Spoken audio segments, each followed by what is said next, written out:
So now just see the part 2 of this question. The code is completely same, okay, but here they are asking something different. They want the rectification, okay. Something wrong was there in the code and how that problem could be rectified. You see what are the options? Line number 6 to 10 are simply replaced by process arrived, okay. Line number 6 to 10 are simply replaced by process arrived. Option B is at the beginning of barrier, first process to enter the barrier waits until, I've written waits two times, until process arrived becomes 0. Okay, before proceeding to execute P of S. Obviously, option B is correct. I will tell you how. Third option is context switching is disabled at the beginning of the barrier and re-enabled at the end. Obviously, this is false because if context switching is disabled, then it will be very dangerous. Because if the CPU is given to a process, then that process can't execute the code. Because no, CPU will not be given to any processes because context switching is disabled. And the fifth option is fourth option is the variable process left is made private instead of shared. This is also false. Okay, so now you see, I tell you the rectification. You just remember from the last point what I told you, that had it been a case that all the processes could leave the critical section only if process left is equal to 3, then there would have been no problem. Okay, just listen to it carefully. Had it been a case that all the processes could leave the critical section only if process left equal to 3. Okay, when process left equal to 3, then only all the processes could leave the critical section. Fine. But what was happening? In the previous in the part 1 of this video, I told you what was happening, what was wrong. That even when process left part was not 0, even when process left was equal to 1, then what we saw that process 1 left. Okay, it means what, one process is leaving without waiting for the other. So the problem happened. You see, I am telling you this, if process left is equal to 3, then only all the processes should leave. I am telling you this because suppose if process left is equal to 3, then only these two statements could be executed. Fine. If these two statements will be executed, then process arrived and process left both will be reinitialized as 0 for all the processes P1, P2 and P3. Okay, fine.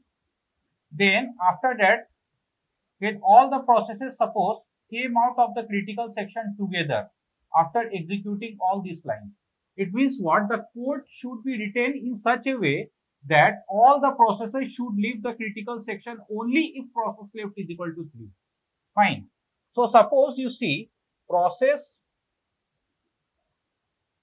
left is equal to 3. Okay. So now since process left is equal to 3, after that you see this condition is true.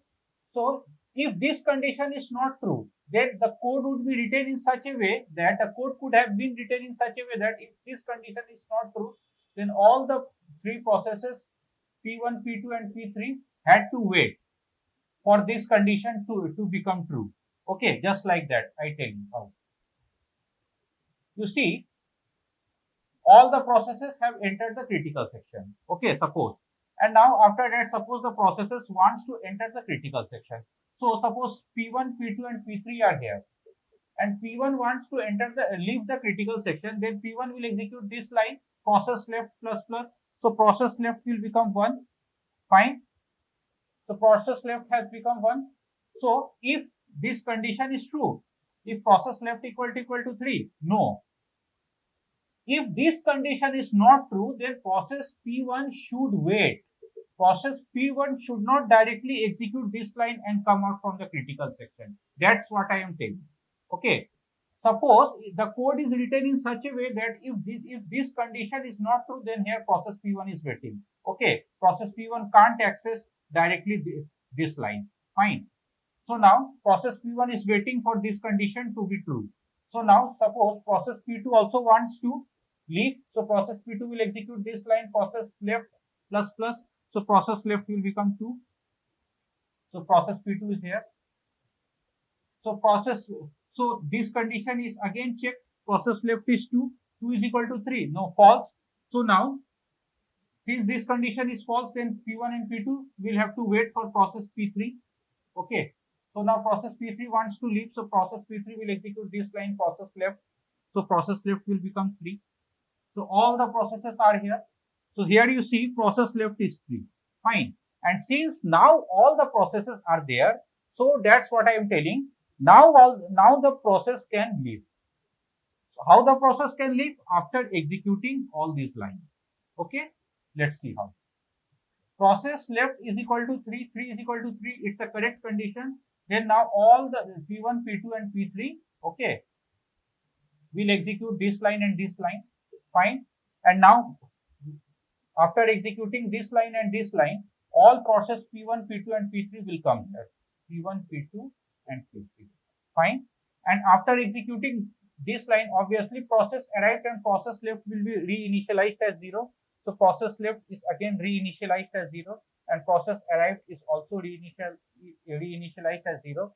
So now after this, if P1, P2 and P3 wants to enter the critical section, they will easily enter the critical section.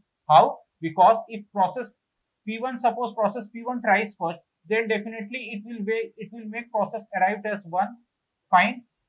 And after that, P1 will execute this line, this condition is false, this condition is true, that is 1 not equal to 3, 1 not equal to 3, this condition is true, then P1 will wait here, fine. And after that, when P2 tries, P2 will execute this line, process arrived, so process arrived will become 2. So now 2 not equal to 3 is true, then P2 will wait here, and now when process P3 will try, P3 will execute this line and P3 will make process arrive at 3. So now 3 is not equal to 3. So now this will be broken. Now all the processes could enter the critical section. Fine. It means what? This reinitialization is very important to overcome that deadlock problem which was happening in the while solving the previous question, while solving the part 1 of this question. Okay. It means what? The code should be written in such a way that all the processes should arrive, should leave only if this condition is true, and they should leave only after reinitializing as process arrived equal to 0 and process left is equal to 0. So according to this, you can see that option B is correct. At the beginning of the barrier, first process to enter the barrier waits until process arrived becomes 0 before proceeding to execute PS. Okay.